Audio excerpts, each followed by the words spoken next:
Welcome to Conversations with the Masters.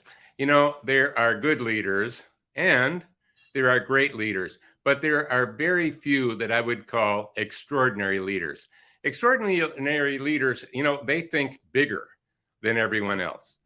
They look farther out than anyone else. They turn the impossible into the possible. Uh, and they don't just focus on success, they focus on significance. And I'll define significance very quickly as what you do for others versus success, what you're doing for yourself. Well, our special guest is the epitome, the absolute definition of an extraordinary leader, Dr. Nido Qubein. And we're going to share some of the key guiding principles he's used to accomplish some transformative things. Let me tell you a little bit about Dr. Qubein. Dr. Qubein came to this country as a young man with $50 in his pocket and a limited knowledge of English. Today, he's the president of High Point University, where he has led a historic transformation. We'll talk more about that in a little bit. He serves on a number of Fortune 500 boards, including La-Z-Boy and Trust, which is the sixth largest bank in the nation. And he's the executive chairman of Great Harvest Bread Company. He's received numerous awards, including being inducted into the Horatio Alger Association for Distinguished Americans, and he's received the Ellis Island Medal of Honor. And by the way, there are so many more I could go through. It would take up almost this entire time. He's the author of 12 books, and he's an award-winning speaker who's delivered thousands of speeches to audiences all over the world. Since he became president of High Point University in 2005, they went from an economic impact of 160 million to over 1 billion. They went from 28 buildings to over 122 and counting, from 385 positions to over 2,000, from an operating budget of 38 million to over 400 million, and created 10 new academic schools. And talk about results. Latest statistics, 99%, get that, 99% of graduates find employment or enter graduate school within 6 months of graduation. By the way, no one else can come close to that. And that's only a small part of this extraordinary story. So welcome, Dr. Qubein. Thank you very much, Dan. It's always a pleasure to be with you. You're, speaking of extraordinary leaders, man, you're the top of that list. I'm just glad to know you. And I'm complimented that you've included me on your podcast. Well, I really want to focus on this amazing High Point story, because here you were, an amazing, and I've known you for 40 years. I mean, we go back, and I have seen you. You've been an extraordinary leader throughout the entire time, and you're an amazing entrepreneur. Matter of fact, until High Point, you never worked for anyone but you. And then you were offered this position of being the president of a struggling small university. And here's, an entrepreneur would not say yes to that normally. But then again, you're not a normal entrepreneur. And I know others were thinking big when they asked you to do that. But I also know you were thinking a lot bigger than they were. And they were seeing problems, but you were seeing opportunities. You saw something they didn't see. Talk to us a little bit about that decision, which was key, and what made you move forward. All right. Well, Dan, first and foremost, I went to High Point University. It was in High Point College as a junior and senior and undergrad. And I was the incoming chairman of the Board of Trustees in 2004. And the school, to many observers, was not doing very well. And I think having gone through the Great Recession and perhaps COVID would have been maybe a history, as many schools have now gone out of business. But they came to me and said, we need you to become president. To which my career was thriving like yours, Dan, and I didn't want to divert from that. But sometimes something in your visceral passionately calls you to a position of stewardship. I just felt it. I just felt like maybe I should do this. And I counseled with half a dozen CEO buddies of mine. They all said, you should do this. You'll bring a perspective that'll be useful and so on. So bottom line is I came in 2005 thinking I'll be here for 2 years, fix things and leave. This is my 19th year, Dan. And I got to tell you, my friend, it has been a joy, and I fell in love. I fell in love with the purpose, the mission, the vision. I fell in love with the students. And for 18 years, I've had not one quarrel with my faculty. People are amazed by that. And I say, one of the basic rules of leadership is if you respect other people and if you use fairness and justice as a foundational principle, people may not agree with you every time. They shouldn't, but people will respect what you're doing, and they will participate and collaborate and cooperate. And that's been my story. So that's how I came here. I love it. Dan, I don't know how they're going to get me out of here because I'm just having fun every day. And as you know, I'm a business person. I'm an entrepreneurial business person. And the irony is 400 colleges have come to visit me. Even this morning, I spent 2 hours with a president and a chair of the board of a major college in America. And they all want to know, this is not understandable. How did you do all this? I'm happy to talk to you about that. I applied principles and foundational initiatives that you've written about in your books and that you understand thoroughly that are applicable anywhere, Dan. When I was in speaking and consulting, in retail, in real estate, in banking, I applied the same principles. And when I came here, I said, well, what's different? You've got the 3 Ps. You got the process, you got the product, you got the person. Sometimes the product is different. Sometimes the process is somewhat different, but you're dealing with people every time. And if you can build bridges of understanding with people, if you can have a clarity of the message, I think people will respond to you. And that's been my story. Yeah, and also having a compelling vision. I had a chance, you and I both know in this world of speaking, especially, we have a chance to meet some very amazing people. And having met the first person to ever step on the moon, Neil Armstrong, back in Istanbul long ago, he shared something that is germane here. He said, as we were trying to build the rocket and get ready to go to the moon, which was about an 8-year project, there were times when the scientists came and said, we've reached an impossible point. We can't do this. It's impossible. And they were always told, we're going to the moon. And somehow they were able to solve it. And then again, they would get along and he told me, and then they would say, there's no physics for this. There's no science for this. We can't do it. It just isn't going to work. And they were told, we're going to the moon. And, of course, Neil, got to the moon. So I think you had a compelling vision. It almost seemed impossible. But yet it was almost magnetic. It got people to embrace it and come together, because I think people want to do the impossible, want to do something bigger. And talk to us a little bit about being able to think bigger and see bigger. And I also know you're a multidimensional thinker. I'd love for you to talk a little bit about that as well. Sure. Then there's no such thing as unrealistic dreams, only unrealistic timelines. So if you have, look, there are 4 things. You have to have a clear vision, a solid strategy. You must employ practical systems, and you must have consistent execution. Otherwise, a vision without execution adds up to very little.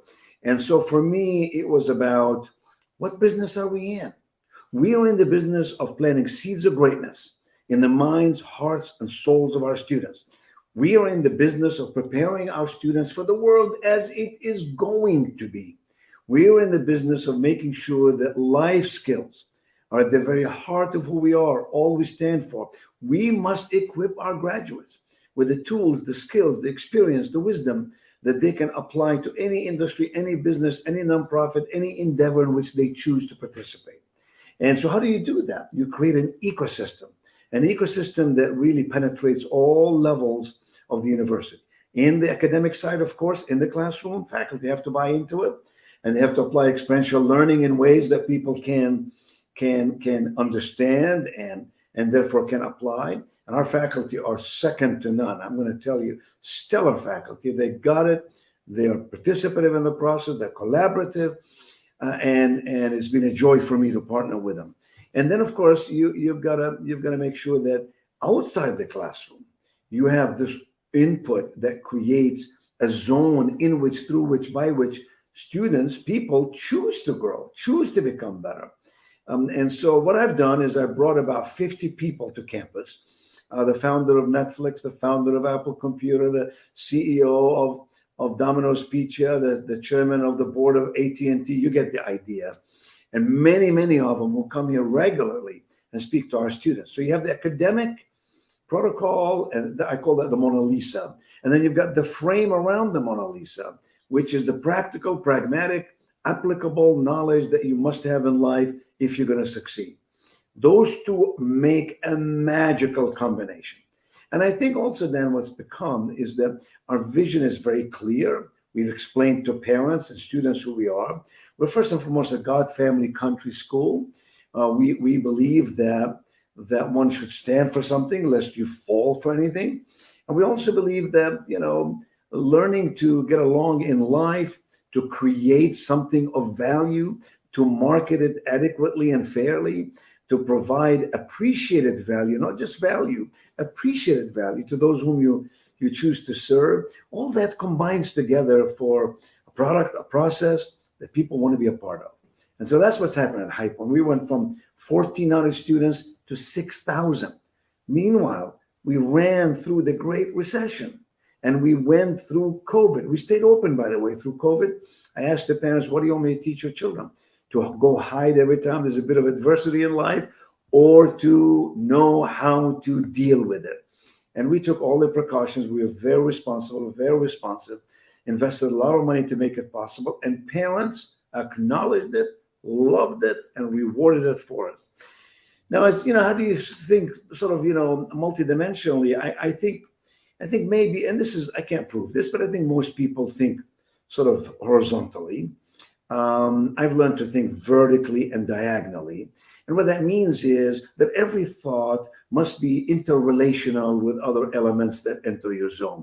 That no one point, no one idea, no one project stands on its own 2 feet by itself. It is impacted and influenced by the people around you and by the external factors, economic, geopolitical, etc., and by internal factors. Are people dedicated, committed? Are they on the bus with you, and so on? And so I tend to think through things very carefully. Now, to many people, it looks like I'm a dynamic risk taker. I am a risk taker, but I'm a calculated risk taker. If you take risk out of life, then you know this. You take opportunity out of life. So the question is not whether you take risks or you don't take risks. The question is, do you have a plan, and are you willing to step up and step out in ways that could bring you, that could inure for you real benefits? And the bigger question is, do you know what's the worst thing that can happen? And do you know how to mitigate it? And once you have that plan, you tend to get up in the morning and say, yes, we can go make it happen. I mean, how else, Dan, how else can we build 108 buildings on this campus? How else do we go from 3 academic schools to 13? And these are mega schools like dentistry and law and pharmacy and engineering. These are serious, serious undertakings. But we've been blessed. And I've attracted a team of people who want to go to the mountaintop and willing to work harder and willing to be there even when the heat is on. Leadership, when the heat is on, Dan, that's when it shows its true fiber and fabric. So, like you, I have traveled the pathways of life. I've met a lot of very intelligent people. Of course, I've learned from them. Of course, I picked up tidbits that when combined with my own conviction, can lead us to a better place. And so, but you got to read, you got to go to seminars, you got to be coached, all of us. I get up at 3 o'clock every morning, Dan, and I work from 3 to 7 every morning. And from 3 to 7, I read, I study. I even watch something funny every morning to get my spirits up. And by the time I come to the office, I'm ready to meet with people and inspire people and communicate with people. I'm not shuffling pieces of papers and reading reports because I've already done that. And that's worked for me brilliantly. I also like to work long hours. I'm not one of those 8 to 5 guys. I don't think of work as cumbersome. I think of work as very rewarding. And I've never been involved in something that I did not feel spirited about and enthused about. And these are not some magical discoveries where you would, it's utopic kind of thinking. This is practical, pragmatic, everyday life. But it's all about habituation. You speak about habituation. Good habits are hard to develop, but they're easy to live with. Bad habits are easy to develop, but they're hard to live with. And along the way, I have picked up some good habits and I adhere to them every day. I'm a disciplined guy and I like disciplined people around me. Yeah, exactly. There's so many things that you talked about in there, but for example, you said you're a risk taker, but the reality is, as a risk taker, we do an analysis, and we know more about the variables than anyone else. So what they might think is a risk actually isn't that much of a risk. I remember when I was young, starting my first businesses, I used to tell my buddies, if my parents thought it was a good idea, I know it was not a good enough idea. It had to be something that everyone thought was crazy, but I knew it wasn't, because I did the homework, because I did the research. Now, I talk a lot about being anticipatory leaders versus just reactionary leaders. Yeah. Being able to anticipate problems before they happen and pre-solve them. By the way, you're good at that, especially during that COVID and all that, those times, because you grew during that time. Yes. Instead of, like other universities, shrinking and going away. We went up 5.6% that year in enrollment. The national average for private schools across America was down 14.8%. Well, not only that, right now, today, schools are in trouble. A lot of universities are in trouble, but you're not in trouble because you're doing something different. And there's something else you mentioned, and that is life skills.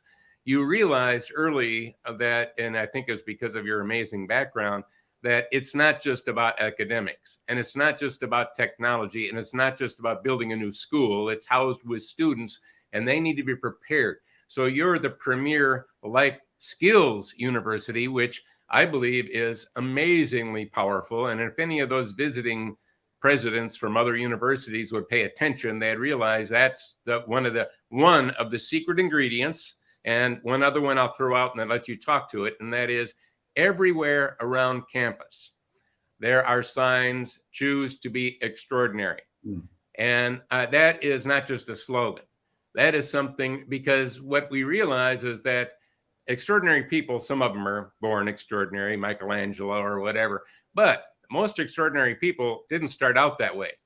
At some point, they stopped doing ordinary things and started doing extraordinary things. They chose to be extraordinary. And you're helping students through those life skills and through that mantra of choose to be extraordinary, to not just live ordinary lives when they graduate, but to truly live an extraordinary life. Talk a little bit about that, because I'm all about those two key elements. Yeah, I mean, Dan, what is the alternative to being extraordinary? To be ordinary.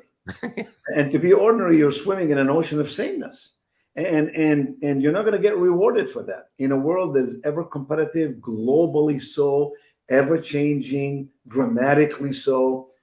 If you're ordinary, you're going to be run over. Somebody else is going to eat your breakfast and lunch. We must be distinctive in some way or ways. And that takes effort and energy to get there. At Hype University, what we did are really 4 basic things. Number 1, we created value. If you have no value, then you shouldn't be in business. Number 2, we interpreted the value. That's where the magic lies. Yes. So a lot of people have value, but they don't know how to interpret it. In a university work, you have to interpret the value to the market, which is the parents, to the audience, which is the students, and to your stakeholders, which is guidance counselors in high schools, faculty on your campus, perhaps supportive alumni, donors, community leaders, and so on. The idea here is when one interprets value, it must be interpreted from the perspective of the other person. And the other person is like you and me. They have needs, goals, fears, and aspirations. And if we can somehow build a bridge of understanding between what we're doing and what we're saying to what they feel, then you can create something magical. And then if you can deliver on it with excellence, great things happen. So we create value. We then interpret the value pretty darn well, and repetitively so, and persuasively so. And then we removed all the irritants. Those who are watching us today, here's a question. Can you give me 3 wows that you provide for your clients? That's easy. People come up with 3 wows just like that. Can you then tell me 3 unwows that you create in your business? Most people have difficulty telling you what that is. CEOs sometimes. struggled to come up with 3 unwows. So we've removed all the irritants, all the stuff that create unwows in the relationship. And then the last one, of course, is to create a wow experience. In other words, can someone go away going, that was a fabulous experience? So when we have a family weekend, we get 8,000 people. We have concerts, we have food, we have academic lectures. We don't charge for any of it because I don't want to irritate people by charging them $100, $200. I'd rather provide an exceptional experience, and then I get it right back with their chatter with their friends, with their advocacy in the marketplace. That's what happened at High Point. We won 1,500 freshmen a year here, and we will get this year 16,000 applications for them. How does that happen? Word of mouth. Families will send you the first and the second and the third. They won't do that just because you have a pretty fountain. They do that because they see the process of development for their child. They see how they're growing and maturing. And then, of course, when they graduate, they have to go do something of value, and they have to have a successful career, life filled with success, life framed with significance. I don't mean to suggest any of that is easy. It's never easy. It takes a profound, disciplined approach to say we will do this every day. We will do it even when it's difficult to do so. And occasionally, Dan, people criticize us, right? I mean, you and I are used to this because we speak at large conferences, and sometimes they'll take these surveys, and there could be 1,000 people. 909 of them could say Dan is the best speaker in the world. There'll be always 10 who have to discuss something that is negative. And it took me a long time to learn that's more a commentary about them than it is about me. But nevertheless, that's the way the world is. Here's what I found. And actually, a president told me this, president of a major university. He said, Nido, anybody who criticizes you, assuming it's not a merited criticism, sometimes you have to listen to it and say, I got to learn from it, develop something, improve something. But if just criticism because of envy, whatever, he said, here's why. When someone doesn't understand how you've succeeded, then by definition, they begin to look for the cynicism in the process. And so they criticize you because they almost don't believe you. They can't understand how you did it. And then when you explain it, or I explain it, they may or may not comprehend what you exactly said because you live with it every day. And for us, it's a cumulative effect. And someone look at it from a larger microcosm, looks at it and goes, I don't think we can do that. You know, I talked to a president of a school this morning, 68% discount rate, 68% discount rate. I can't tell you how common that is in higher education today. National average is 59.5. Presidents today have a tenure of 3.5 years. 3.5 years, Dan. And then they change over. That's on average, obviously. So what I'm trying to say to you is opportunities are everywhere, my friend. We just have to get up in the morning and say, yes, I can. I believe in the art of the possible. I believe that we can do it. I may not know how to do it this very moment. I may have somebody on my team who's more complicated, more complex. I can't communicate with them with ease or quickly, but it can be done. I have to get someone who helps me to understand, read a book about it, get Dan Burrus to be my coach, my consultant. But there is a way to do that. That's what I believe. I mean, Dan, you've succeeded measurably in an industry that's very difficult to succeed in. I don't know if our listeners and our viewers really even understand what I just said. There are tens of thousands of speakers out there. You've chose to be distinctive, and you chose to approach your distinction subject-wise, content-wise, with distinction. In other words, the content itself is distinctive, and the context is distinctive. So what happens is you get more engagements. You can command higher fees. You can get people who want to consult with you. Now you can stand there for an hour and explain that to a bunch of professional speakers and consultants, and very few of them will understand exactly what you said. And that's the world I live in every day. That has nothing to do with someone's intelligence. It has to do with their frame of reference. So our beliefs lead to our behaviors lead to our results. And the only way you're going to have better results is to adjust your beliefs. And the only way you're going to adjust your beliefs is to be coached but someone who knows how to help you adjust your beliefs. The reason immigrants come to America, and not once, not twice, not thrice, but 4 times as likely to become millionaires in this country, just to use a quantitative measure, is because they believe this is a country filled with opportunity.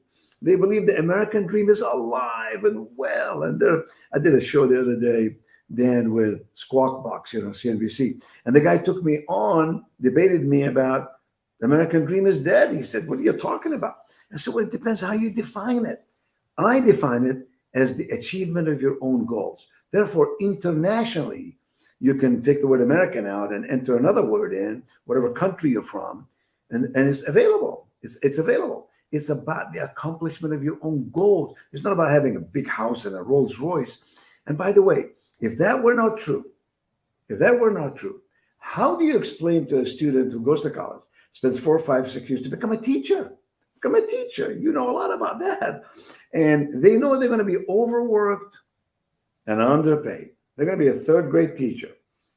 You're going to tell them they have not achieved the American dream or their utopic position in life? Who among us has the right to judge or prejudge in this manner?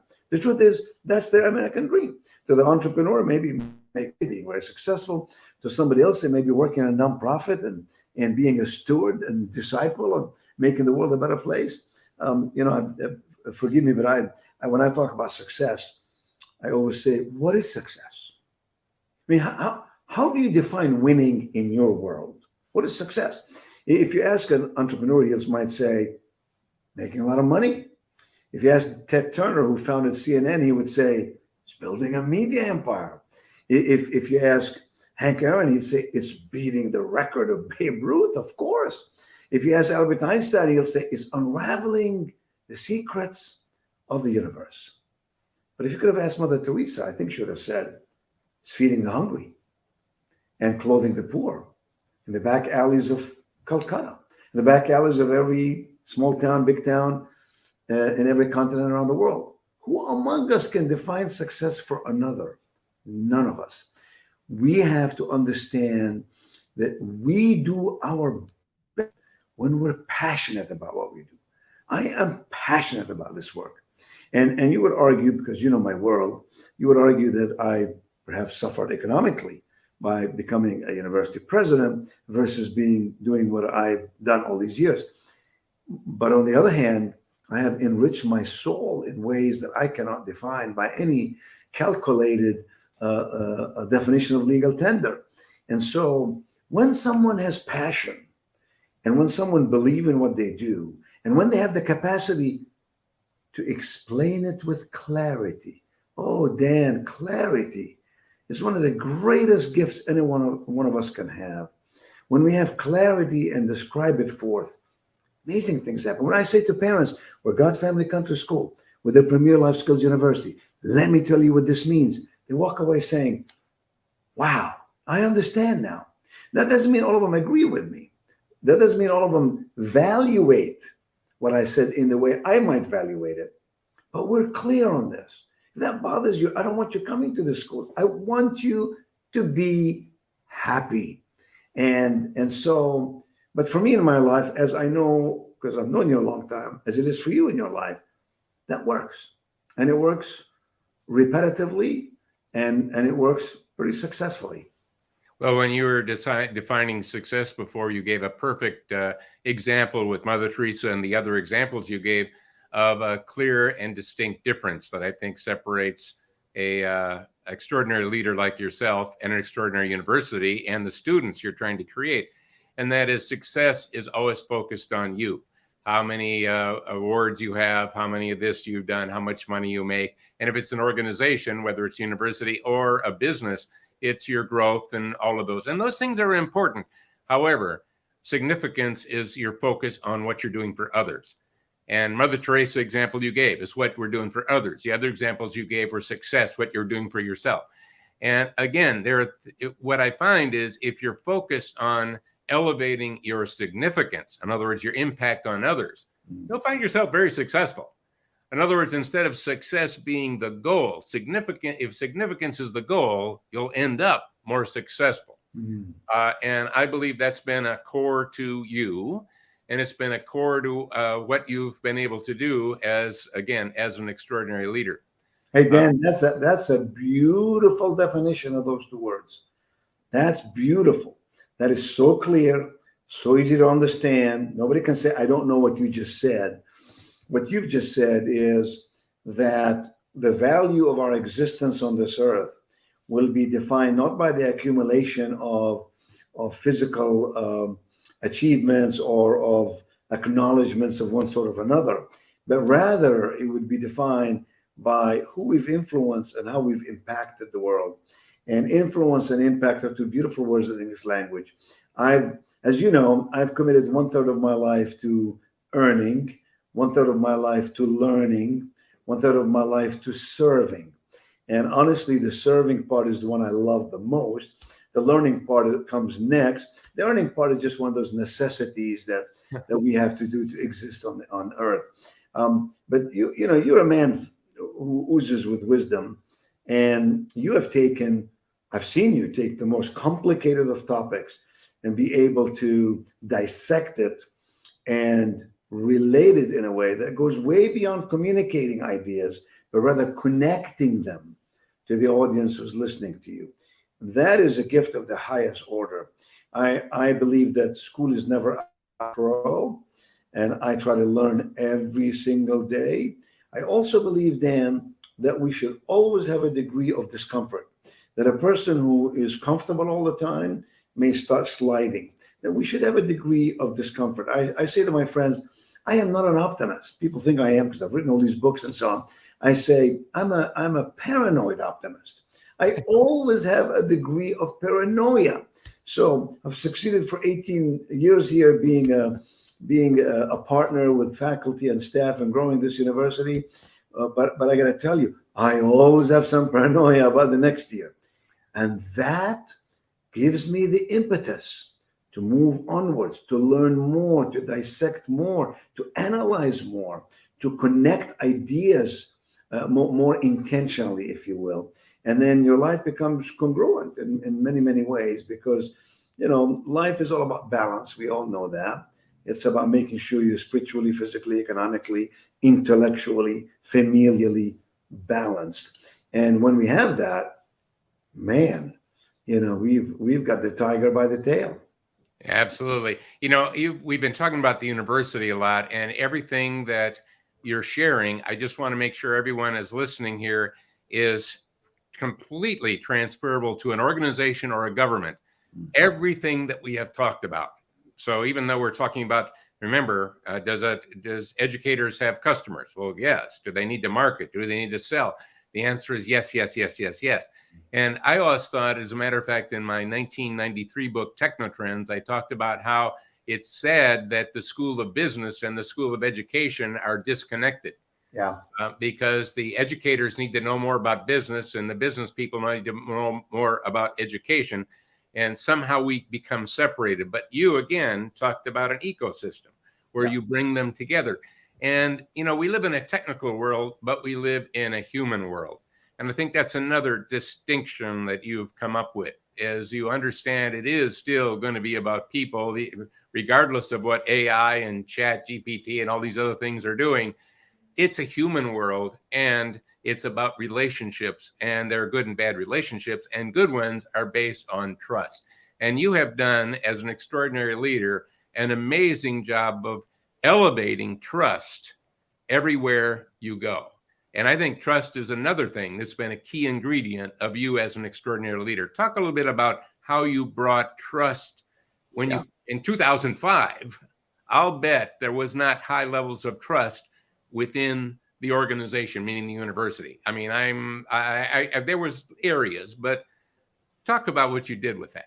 A business person leading a university is somewhat of an anomaly, right? So yeah, naturally, you're going to have some of that. Well, first of all, I asked Steve Wozniak, the co-founder of Apple Computer, about AI, and he said, artificial intelligence is alive and well, and it will continue to progress and grow. But he said there's no such thing as artificial wisdom. And I think in all of our growing, we must grow in wisdom. And wisdom comes, just what you said, through integrating disciplines and integrating behavioral patterns. You can't put blinders on and think singularly about something and expect to grow wisdom. Wisdom is all about application of ideas and beyond in a multiplicity of ways, where the cumulative effect, therefore, allows you to enter a zone of comprehension that is not commonplace, right? Trust is a very important thing. I want to work with people I trust. Otherwise, I'll be looking over my shoulder all the time. That's an unhealthy way to build relationships.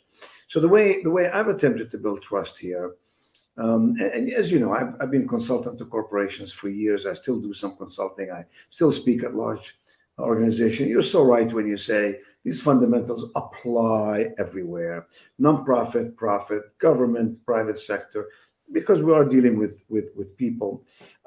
But for me, it was about trust is about honesty, being honest with people. It's about transparency. It's about telling them what we're going to do. It's about explanation, why we're doing what we're doing, or why it's important to do it that way. It's also about vulnerability. It's also about saying, I try to do that and it didn't work. It didn't work because I missed this point or that point. People are more trusting of somebody who's honest and authentic. Authenticity above charisma any day. It doesn't make charisma bad. Charisma is wonderful if you have an aura about you and you have power of personhood and so on. That's a gift from the heavens. But authenticity must rule the day. And if people somehow don't trust you, or therefore don't believe what you say, they will not act on it with the same kind of commitment and conviction. And for me, it's been repetitive communication events. So every month we have a staff meeting. I mean, the whole university. And I will take 2 hours and I'll explain why we're building that building, why we're starting engineering school, whether or not our enrollment is keeping up with where it needs to be at this point, why and why not, and how we can influence that in a way that can be more productive and more impactful, right? So I think what people want to see in a leader is humility. Humility and confidence are not opposites. I think you can be a very confident person and still have a sense of humility about relationships, understanding that it takes a village to build anything of value. And vulnerability is a wonderful quality, is to say, this very minute, I honestly don't know how we're going to do this, but together we're going to find the reason. We're going to get together. We're going to analyze it. We're going to whiteboard it, and we are going to come up with an answer. It may not be the perfect answer, but it will be an answer, and then we'll align and realign and correct. I think what we've done at High Point University, which is what I've said so many of my CEO clients over the years, is in this world, in this ever dynamic global marketplace, changing every day, as you know, for the timid, change is frightening, for the comfortable, change is threatening, but for the confident, change is opportunity. So the question is, how do we get confidence through skill, knowledge, wisdom, experience, and so on? And what I say to CEOs, all the time is that you really have to show that the world is moving, and we have to adjust to it. Nobody has all the answers. Let's begin right there. And we must be attuned to what is happening around us and about us. We must really be connected to the needs and fears and aspirations and goals of our clients. And then we must demonstrate a genuine attitude of improving our product, enhancing our process, serving our clients and customers with dignity and fairness. And that sounds common sense, really. That's what it sounds like. It's all common sense. Unfortunately, then, as you know quite well, it's not applied as frequently as it needs to. And it's not because people are bad. It's just because sometimes people are not informed, or they think in a unilateral way. They think if I can just do this, it's going to work. And they ignore the impact that's coming from all kinds of sides, from inside the circle and outside the circle. And that's why it's important to take a recess to reassess who we are and who we can become. And that's why learning is so important. reading your books, attending seminars, bringing in speakers to your organization, being coached. The greatest CEOs I know have coaches. And I'm a coach to a CEO who's running a $12 billion company.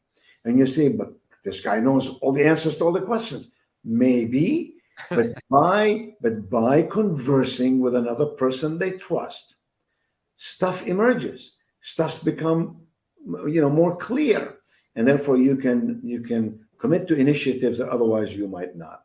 We all need somebody to hold our hand and to march onward and forward with us with a degree of believing in us and a degree of encouraging us. Encouragement, such a beautiful habit and a beautiful attribute to a human being. I make sure that our people here never write a note or a memo that begins just with the point at hand. I always say, begin it with a kind word. Can you encourage first and then sort of get into the meat of the issue? Because we all have feelings, man. And when our feelings are, if you divert my attention from the essence of what you're saying to the pain of what I'm feeling, you lose. And win-win relationships should be our goal. If I win and you lose, I lose. If you win and I lose, and so do you. And so people who collaborate and build partnerships are the ones who are going to, own the world, figuratively speaking, and are going to do amazing things in life. And that's been your life, Dan. I've been so respectful of you over the years. I've watched you adjust and refine over the years. What a quality that is. The quality of a leader who's going to fail is the one who thinks he or she has all the answers. I am who I am. I know what I'm going to do, and that's that. The smart ones define and refine, right? They constantly reflect before they respond. And those leaders have developed innate qualities, sort of visceral qualities. They don't think before they do it. It's just part and parcel of who they are as human beings. That's called personhood. When your personhood is in touch with life itself, beautiful things happen. Well, I've had the pleasure of serving on your advisory board at the university, and I've been to the university many times. And I want to, because we're getting close to the end of our interview, I want to encourage everyone to go to the website that we just put up on the screen. Take a look, poke around, and just don't take a quick look. Look around. See what has happened here. It's one of the most beautiful campuses you'll ever see. It didn't start out that way in 2005. And here's something you won't see there unless you click on some of the student videos. And again, I've walked around. These students are not normal students. They have been transformed. They're extraordinary students. Yes. They're extraordinary students because they chose to be. That little line, choose to be extraordinary. You know what? It's worked. And one of the reasons it's worked, my friend, is because you are the perfect example of an extraordinary human and an extraordinary leader. Thank you, Nido, so much for being with us today. And I know everyone will want to watch this one again. Thank you. Dan, I thank you for the opportunity. I thank you for your kind words. You have been an advocate of me and my work over the years. For that, I will be eternally grateful. And better than just seeing us on a website, come see it in person. I think it'll be impactful. But thank you, Dan. God bless you. Keep doing the great things you're doing. You're changing the world one day at a time, one leader at a time, one company at a time, one book at a time. And I honor you and I cheer you on. Well, thank you.